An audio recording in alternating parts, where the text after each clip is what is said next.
When I was born, I was considered clinically dead and I'd been choked by my umbilical cord. She's bright. She has a high IQ, but she's really struggling to function in the academic setting. And so I was labeled. And then I was on my way to teach and I was T-boned and broke my lower back, a couple herniated discs, some fractures in there. Hi everyone, and welcome to another episode of the Toughest Finish Line podcast with me, Jen Doan. I hope you've had a good couple of weeks. I wanted to start this episode with a huge thank you. The past few weeks have been a bit crazy with qualifying for the Ironman World Championships in Kona when I completed Leeds Ironman a few weeks ago, and then getting a podium and coming second in the London T100 Sprint Triathlon. I'm still in a bit of shock, but I've had so many messages saying well done and things, so thank you to everyone who's messaged. It really shows that things can be hard, but you never know what's ahead, so don't give up. And giving up is something that our next guest definitely hasn't done. After many setbacks, even from the moment she was born, she has kept going and achieved some incredible things. Welcome to the show, Holly Sloan. Holly, thank you so much for being here today. How are you doing? I'm doing great. Thank you so much for having me, Jen. I'm really excited to have this conversation.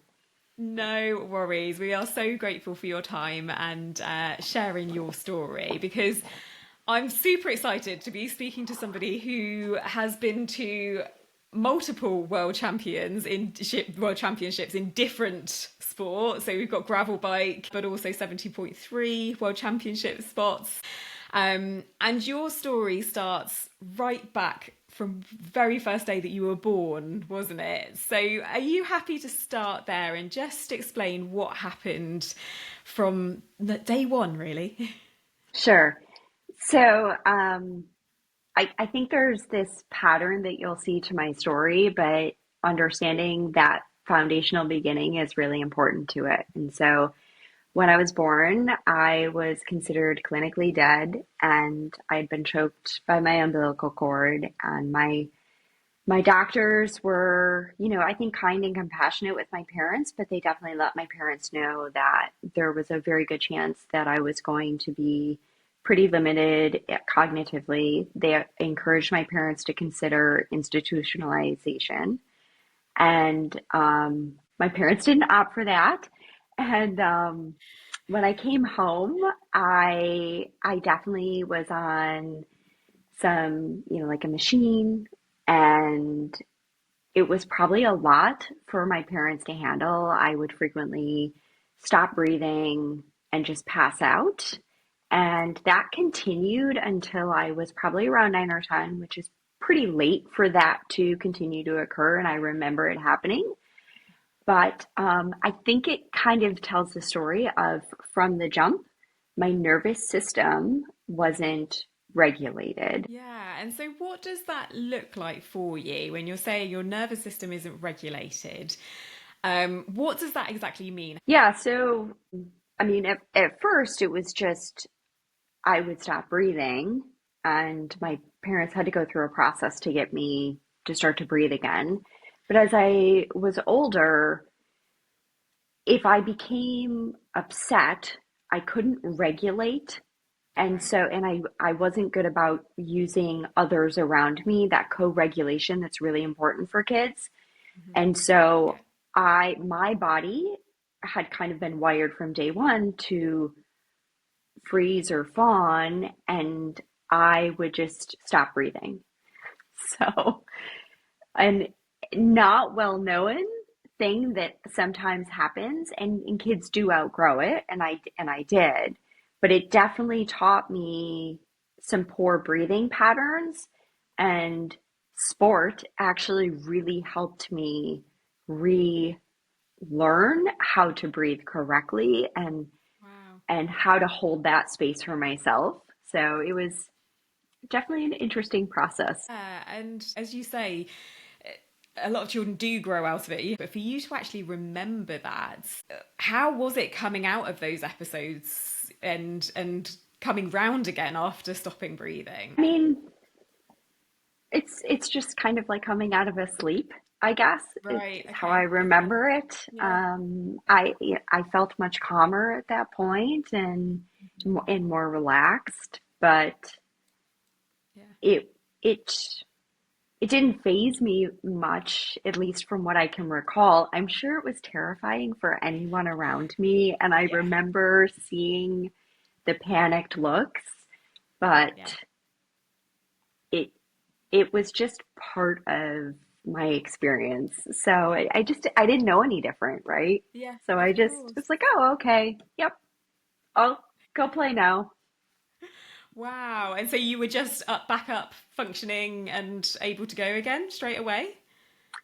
I mean, I'm sure there was a period where I wasn't, Yeah. but in my memory, it didn't take super long. Once my nervous system had calmed back down and I was able to Hmm. regulate enough to go on, Yeah. yeah.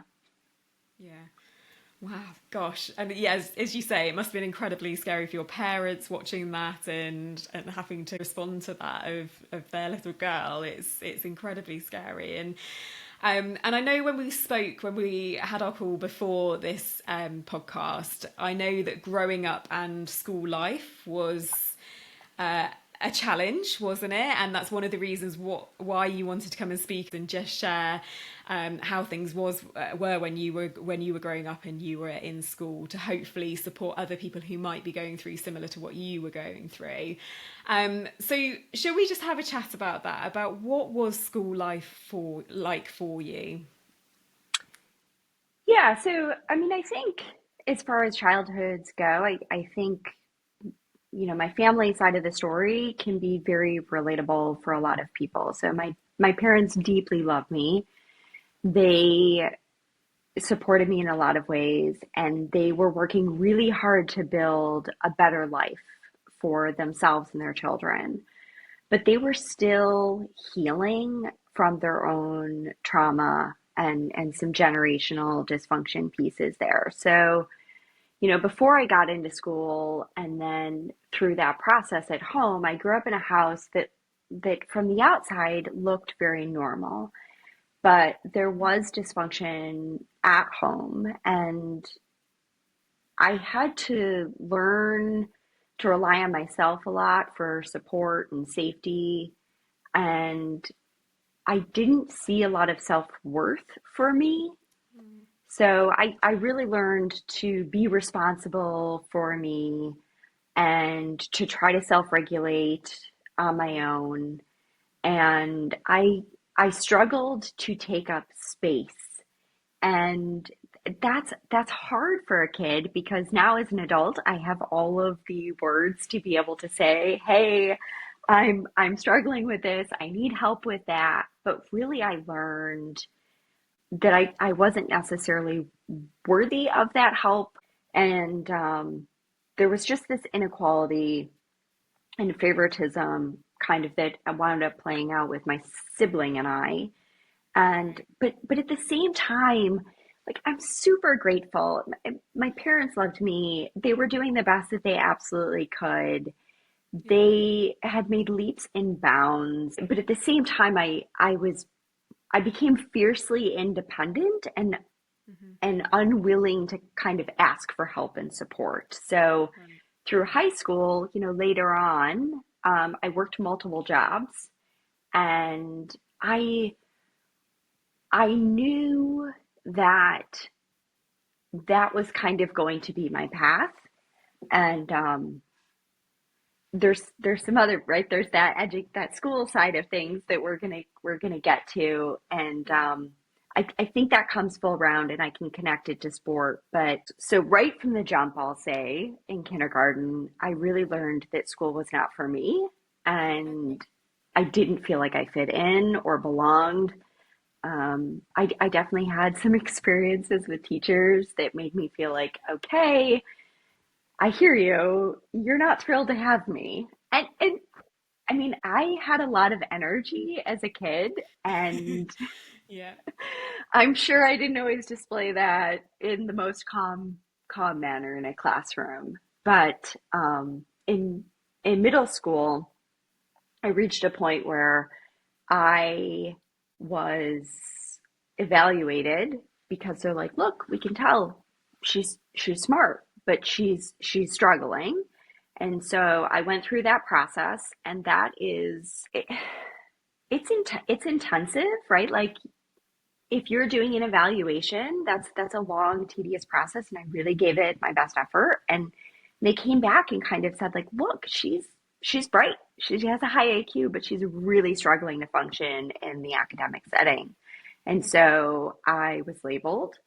And then for anyone who has ever had a loved one who has been or who themselves have been, it's this instant confirmation of I'm not being successful. I'm a problem. I'm not worthy. I'm not capable. I'm not smart enough. And it's just kind of this spiral of, okay, I'm struggling because I'm not intelligent, which isn't the case at all. No, no. And we'll get into that. Like, I don't know if this is the spoiler alert, but I went from being classified as SPED to being a director of special education, to to being told you'll never be capable of going to college, to I have 4 degrees, my highest being a postmaster certificate of advanced study in district and building level school administration. So to just go through that experience, Hmm. and like now I can talk about it in such a different way than I could when I was living it, but it really built who I became in on so many different ways. And sport was really what kept that light going, because I could see I was successful. I was excelling at sport. I was showing up and able to compete or do better than my peers. And I wasn't feeling like that in any of the other arenas that I was in. And so it was just, yeah, I feel like you have a question to ask, and then I can No, kind of go into I'm some just no, more. it's so interesting just hearing that journey. And we had Adrian Bunn on a couple of episodes ago who was talking about her diagnosis of autism and how that instantly, like you say, it just boxed her in. And I think it gives people this premeditated idea of how you're going to be and what you're going to be like. And it's not necessarily in a positive framework. And I know when we spoke before, you said about actually quite a few teachers having a negative attitude about you, and you can see where that independence really came from because you had to just stand your ground and stand up for yourself, didn't you? Yeah, so I definitely had a lot of adults that supported me and planted a lot of seeds along the way to show me that I was successful. They didn't necessarily know what was going on, right? All of those adults, but I clung to anyone who was willing to show me that I had value and worth. But I had, unfortunately, and especially from, my work in education, people who go through this have a lot of stories of being treated less than. I mean, I will say that one time I had a teacher who, during a final exam, called me out in front of all of my peers and picked on me for being labeled a SPED. And this went on for several moments. And I didn't have the voice Right. because I had spent so much time just trying to hide and not be seen. And because I had had enough experiences in the classroom, I mean, adults oftentimes they don't mean to do or say things that are difficult for kids that are struggling, but it happens. Of course, And yeah. kids can be mean. They So are. I had spent a lifetime in this extremely stressed out little body, just trying to be like, don't look at me. I'll blend in with the wall. Please Yeah. don't ask me a question. I'm right. And then to have things like that happen to me where I'm picked on in front of my entire peer group, and I've already feel like, yep, I'm not worthy. I don't belong here. I shouldn't be sitting here. The glass ceiling has already been set for me. Mm. It reinforced those beliefs of self-worth, but yet I I just wasn't willing to take that and make that my story, right? So even though I continued to have this happen to me and I was told, you're not going to college, minimum wage entry level work is all you're really going to ever be able to achieve, I just, I couldn't buy it. And I wanted a better life for myself. And Yeah. in high school, I had like scouts, college scouts reaching out to me, and I knew that financially I was on my own. So I knew that going to college right out of high school wasn't an option. I took a gap year and I built up some credit and worked because I couldn't get a student loan without proving that I had some credit. And I worked 2 to 3 jobs through college to make that dream a reality. And I'm super proud of that. I mean, when I was student Yeah. teaching, you don't get paid to student teach, No. you pay to student teach. And then I was taking my student teaching class, another night class, and then if I wasn't doing all of that, I was working. And I don't know how I survived that semester, but I did. Like, you just continue to show up and take up space. And sport taught me that I was capable of doing that. Yeah, which is amazing. It's just a true showing of your resilience, really, that even though you were being told those things by so many people around you, you put your foot down and went, no, this isn't my life. This isn't my future. I'm going to keep going. And I'm not going to be boxed in by that label of special educational needs. And that's not going to define me. And I think that's one of the reasons I wanted to really share your story, because I think there's so many young people or parents who are going through similar things with their own children, of their child being labelled or put into that category. And it's just so inspiring to see that that doesn't have to define you and that doesn't have to stop you from doing what you want to do. For this week's episode, we have partnered with Enator because every runner we speak to has one thing in common: resilience, to help you cross that finish line. Injuries, setbacks, comebacks, it takes more than mileage to stay in the game. Enator's performance insoles use PX1 technology to absorb shock, return energy, and help you recover stronger. They're trusted by elite athletes and built for runners who don't back down. I've been wearing Enator insoles throughout my training, and they have hugely helped to reduce impact during running and protect me from injury. Right now, you can get 15% off with the code ToughestFinishLine at enator.com. Back your body, keep showing up, endure more with Enator. I know when we spoke, you mentioned about seeing an Ironman event. I think you said when you were age 7, is that right? Yes, yes. Because I remember at the time thinking, thank goodness you watched that Ironman, because it's really shaped your future. How did that shape how you developed and what you went into in your life? Yeah, so there was, I think it was Kona was on TV, and my dad was like, "Oh yeah, see what these athletes are doing," and he explained it to me, and he said, "It's just crazy."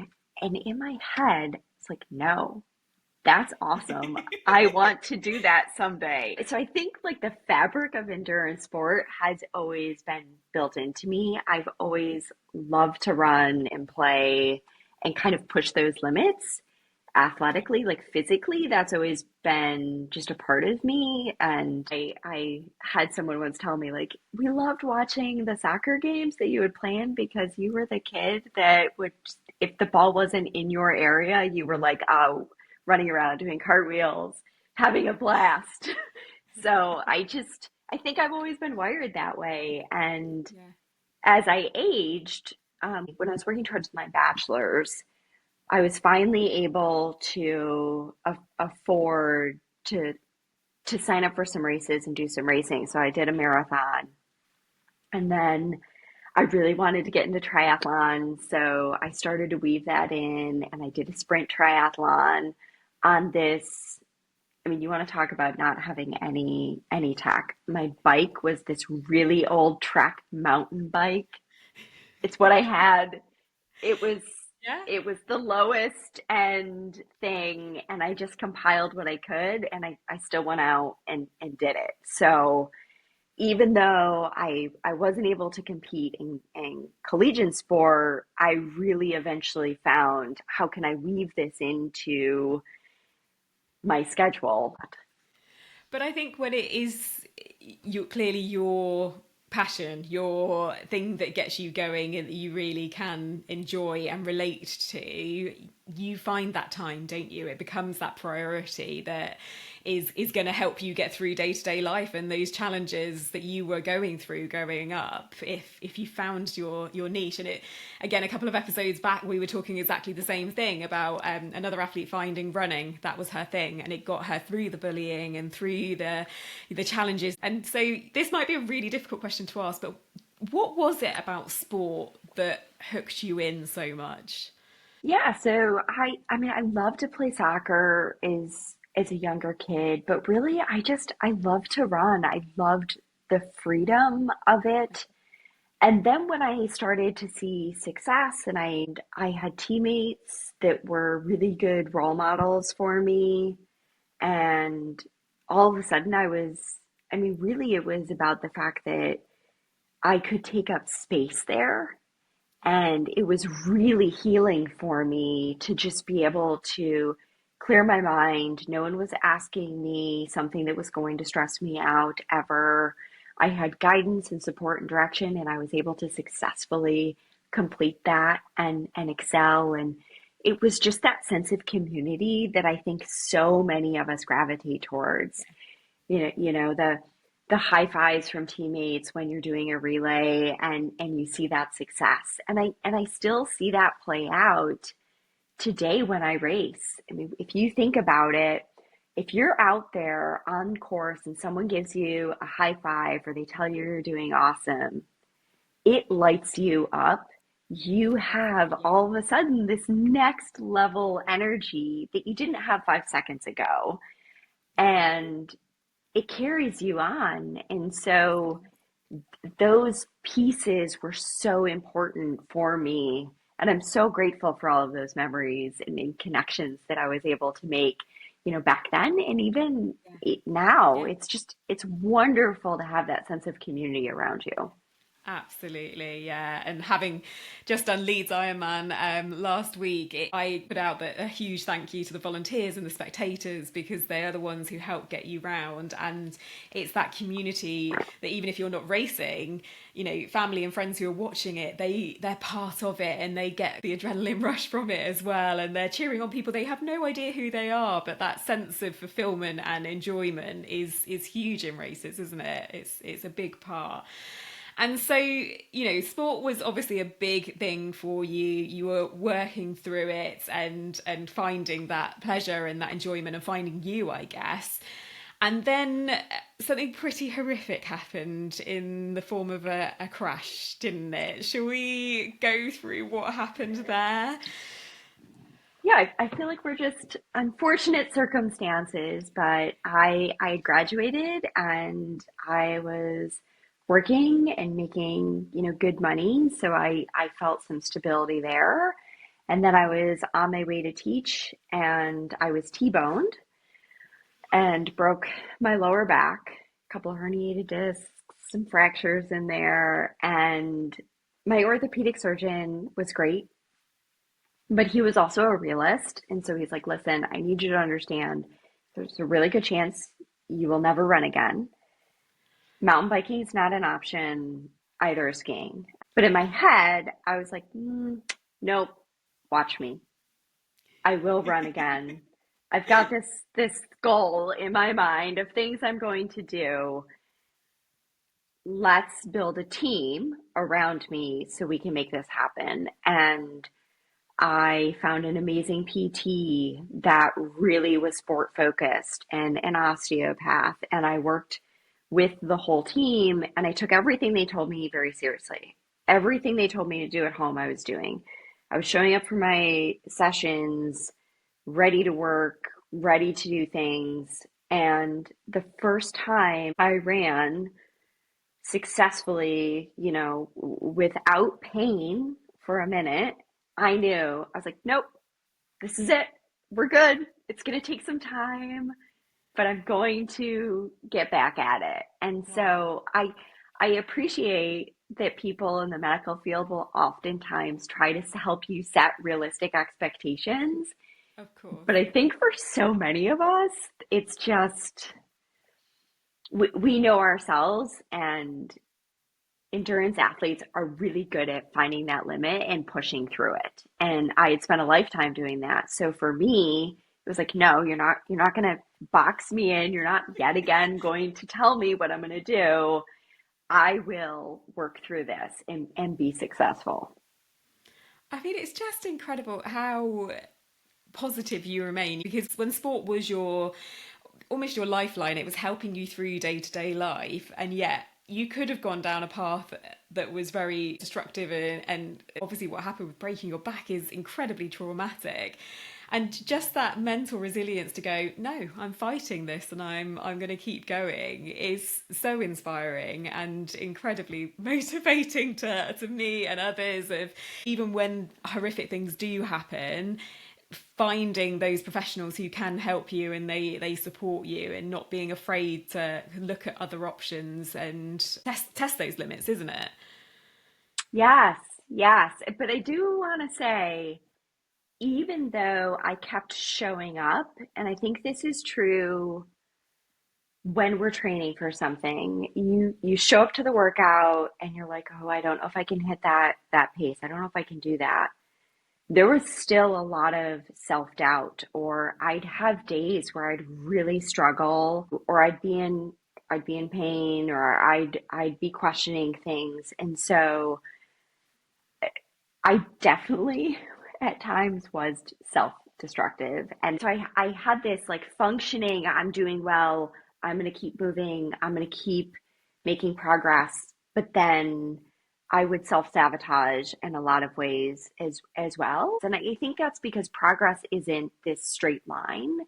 There's Yeah. a lot of side steps that you make along the way. So although I was working towards being a better version of me, I was working towards overcoming how I felt, showing up for myself, loving myself, showing up as a better person for the people around me.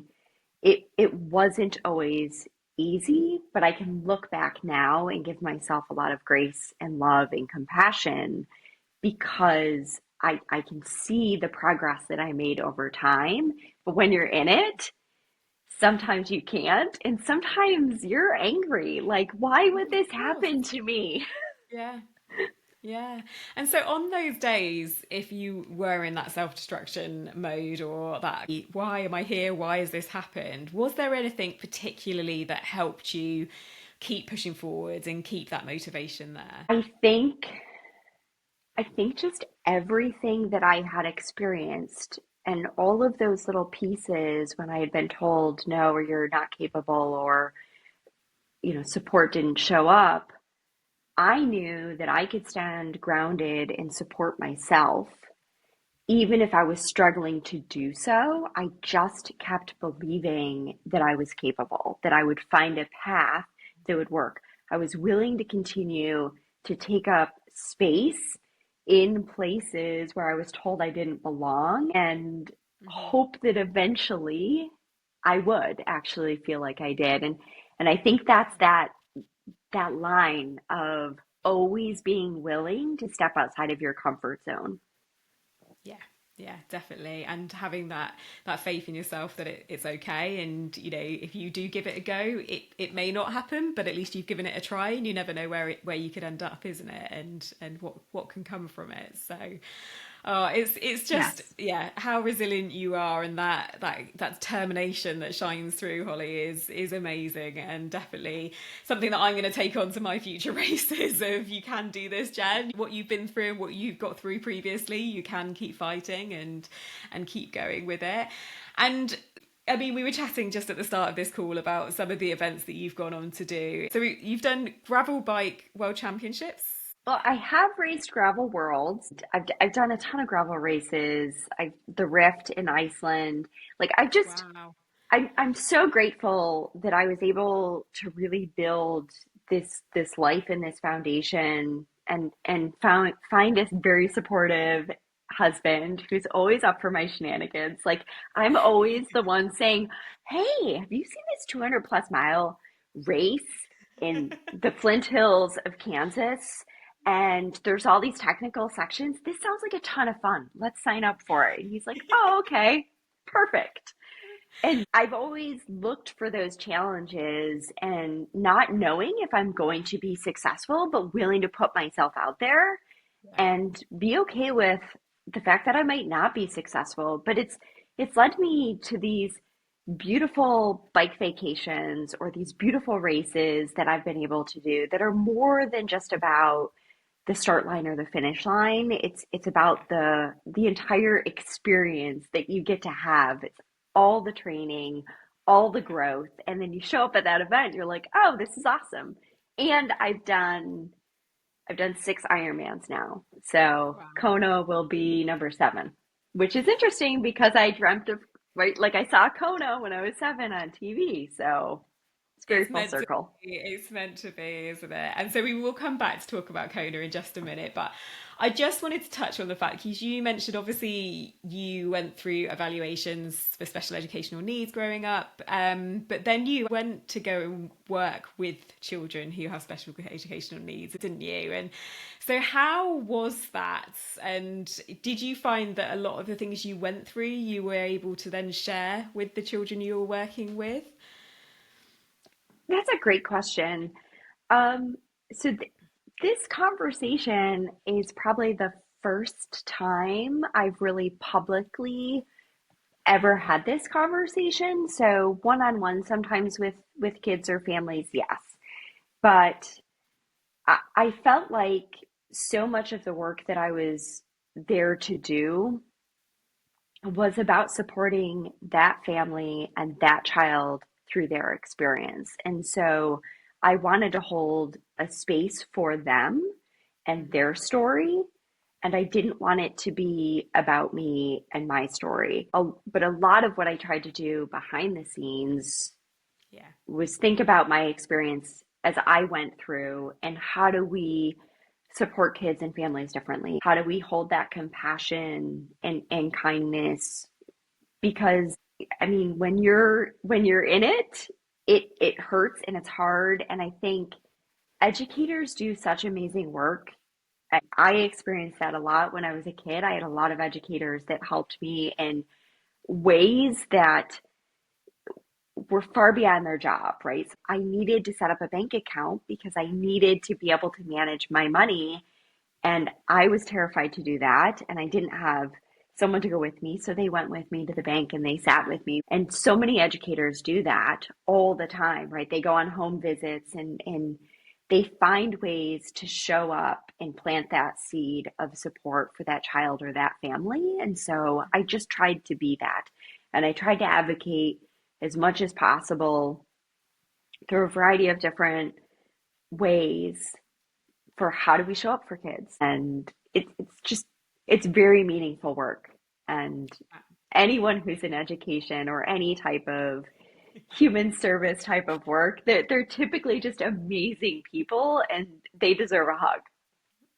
Yeah, it's definitely not easy work. And, in my day job as a speech and language therapist and working with education and seeing teachers and practitioners who are working day in, day out with children who can be at times very challenging and as you say, dysregulated, and it's working out those ways to support them. And I think that's where I imagine a lot of the families you worked with, they were incredibly lucky to have you because you had that understanding and that own personal experience and that passion. So they didn't have to go through what you went through when you were growing up. So fair play to people who do and can keep working in education and helping those families because it's definitely not easy at all.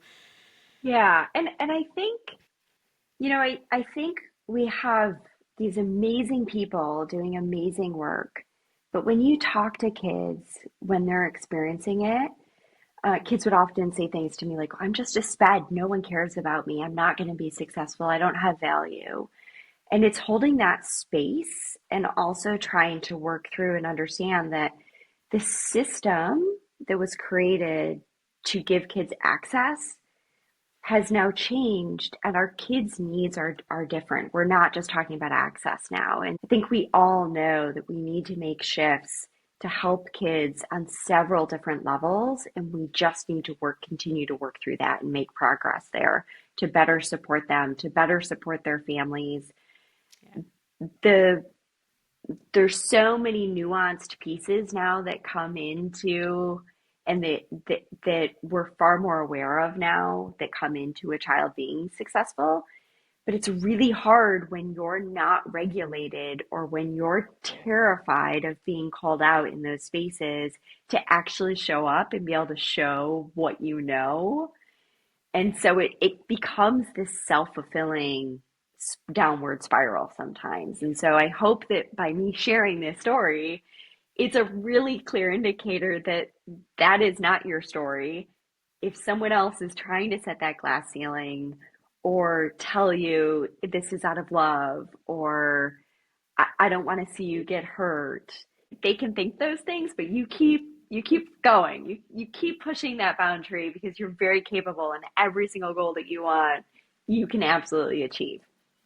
Yeah, and I think just capturing exactly what you've just said, Holly, there is going to be so inspiring to so many. And you know, there's a lot of people who are going through that tough finish line, which is what this podcast is all about. But it's about not getting boxed in. It's not giving up hope on your dreams and moving forwards. And so, obviously, you've mentioned Kona, going to the World Championships. And I know you mentioned you've done multiple Ironmans and have been training and aiming to get there for a while. And is it right that ill health has delayed that a little bit? Yes. So I guess as if we haven't discussed enough, I guess kind of the final chapter for me was, I had this lifetime of chronic stress. And so I had some blips along the way where it was pretty clear that I was just continuing to shoulder a little bit more stress than my body was willing to deal with. And so Yeah. when you're not in rest and digest, healing halts. Your body focuses more on this is what I have to do. I'll wait for these other things when things are calm. And so, because I had kind of always had this nervous system dysregulation, and I'd always done well and thrived in environments that were chronically stressful for me, and then I chose to work with kids that would be considered the highest needs. Your body doesn't know the difference in those stressors. And so I definitely had some check engine lights that had been kind of dinging, and my body was doing everything it was supposed to do. It was telling me like, "Hey, I need some help here." And I had just learned to push through those pieces, and then it just kind of was the dashboard lit up, right? All the check engine lights were on, and my body was like, enough. If you're not going to listen to me, I'm just going to make you stop. And so it was the referral to oncology that I couldn't deny it any longer. Like I couldn't keep putting band-aids on pieces. And, that battle with you have precancer, we can build a comprehensive plan. Let's figure this out. You've got several abnormal markers here. We're concerned. And the first oncologist I went to was very negative. And I completely understand, but I went for a second opinion. I found an oncologist that was willing to work with me. I really had found a lot of success previously with looking at me as an entire person instead of here's your symptom. So I built a team around me again, and we took a look at everything. And that was almost more upsetting than the initial conversation because Then it became your hormones are in chaos, your cortisol levels through the roof. We ran all these tests. I had several really high levels of heavy metals. I had multiple infections. Oh Um, gosh. and I've got some concerns here with some genetic patterns and autoimmune panel. I was like, okay, well, at least we know. But the Yeah. reality is, all of that was just rooted in the fact that my body needed a chance to heal. It was doing Mm. everything it was supposed to do. It was keeping me safe. It was protecting me. It just wasn't able to heal. And so I built this great team of people. We came up with this really good comprehensive plan. And slowly but surely, there were plenty of times when I was frustrated. My husband did an amazing job through all of this. He just held space and we really prioritized peace. Like if we kind of became this cocoon of if it's not bringing peace to our life, it goes away. And at that Yeah. time, I really just I rode my bike and I was lifting, but it was really just about going out and finding the joy in being able to physically move while my body took the time that it needed in order to work through everything. And slowly but surely, the dis-ease in my body started to unwind. We got answers. We worked through all of these pieces, and then I started to get really good clear indicators that okay, we're moving in the right direction. And it wasn't a straight line yet again, but I'm really grateful for this experience because it really helped me to step back and say, okay, I want to value and love myself on a deeper level than I have before. What do I really care about? Who do I want to surround myself with? And I don't want to continue to feel like on some level I'm surviving. I want to thrive. I want to surround myself with relationships where I feel like I can help them thrive as well as me. And so when I made like those commitments, and it wasn't instant, but I could see the glimmers of it, like doors that were no longer aligned for me closed and other ones opened. And eventually I was able to come back and compete and train and Yeah. take on some new adventures to be able to become the regulator and the healer and the pattern breaker for myself on a completely different level than I ever had been was absolutely amazing.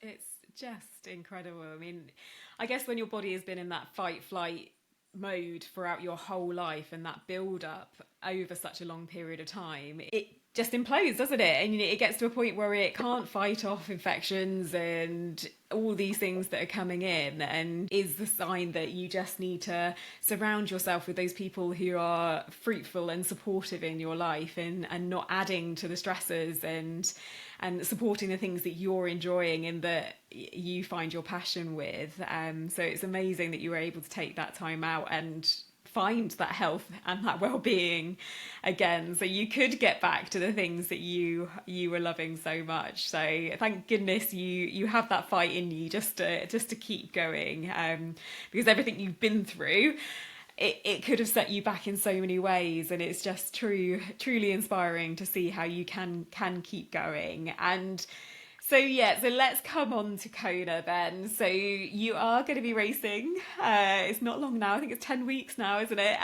In the Ironman World Championships, which I am coming with you Yay! to race. So I'm so excited to come and see you racing and be part of that course with you. And I will definitely be one to be giving those high fives along that route. Um, so how has training been going for it? Because it's a pretty brutal race, isn't it? How are you feeling about it?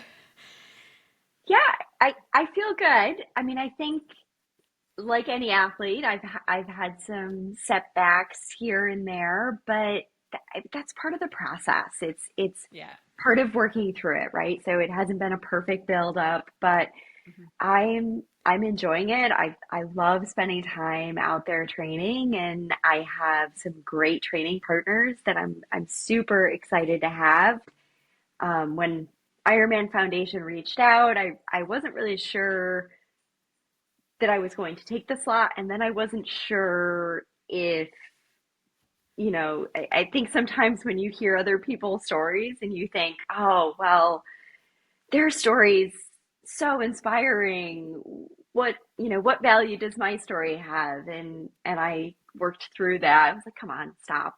Everyone's story has value. And I think, oftentimes when we meet people, we don't necessarily think about the fact that everyone has that internal piece that you can't see that they've worked through. So I was Absolutely. super excited to then partner with them, and the work that they do is so in line with the career that I built. So offering swim clinics to adaptive athletes, to offering summer camp for kids who have lost a caregiver, and providing the full wraparound supports in a environment where kids get to go out and play and be kids, and Yeah. multi-year grants. So I'm super excited to go to Kona to be racing, but I'm also just super excited to be able to kind of share that, because I think those supports so often, and you and I have both worked in the education system. We know how much those additional layers of support Yeah. that are out there in community can really make a difference for a kid. Absolutely, it's huge the work that they do. So it's exciting, because I just feel like you can actually get to that finish line that you've been working towards for so long in Kona, but doing it in a way that supports a cause that is so close to your heart is so exciting. And so we will put your fundraising page, your link, in the blurb for this podcast, because you are raising money for that cause. So we will share that definitely to get it out there. But Thank I'm you. so excited to see you cross that finish line, and after all you've been through, just it's a testament to your resilience. And there are inspiring people running for IMF, but you are definitely up there with how much you inspire other people and how much you're going to inspire other people. So, yeah, don't even think about that for a second, that you're not worthy to be there, because you absolutely are, Holly.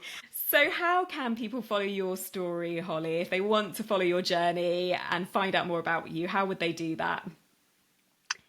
Yes, so they can find me at Sloan Motion Adventures with an S on the end. Sloan is Sloan. And I would say that they should expect some lighthearted, sassy, mostly bike content with some Greyhound coverage in there. But I, I have the same account on Facebook, so if they're Facebook people, they can find me there as well. But I'm mostly on Instagram, and I've just tried to build a nice community there that's all about kind of laughing at some of the shenanigans that we go through as athletes, because we all train really hard. So we might as well kind of joke and make things like lighthearted as possible. But I would love to connect. So if people reach out there, definitely drop me a DM and tell me hi. So I just wanted to finish, just bearing in mind everything you've been through, growing up, having that horrific car accident with all the illness and things, and you've kept going. This may be a really difficult question to answer again, but is there one bit of advice that you would give out to somebody who may be going through a tough finish line like you've had to deal with and go through within your life? I think it's showing up for yourself with grace and love.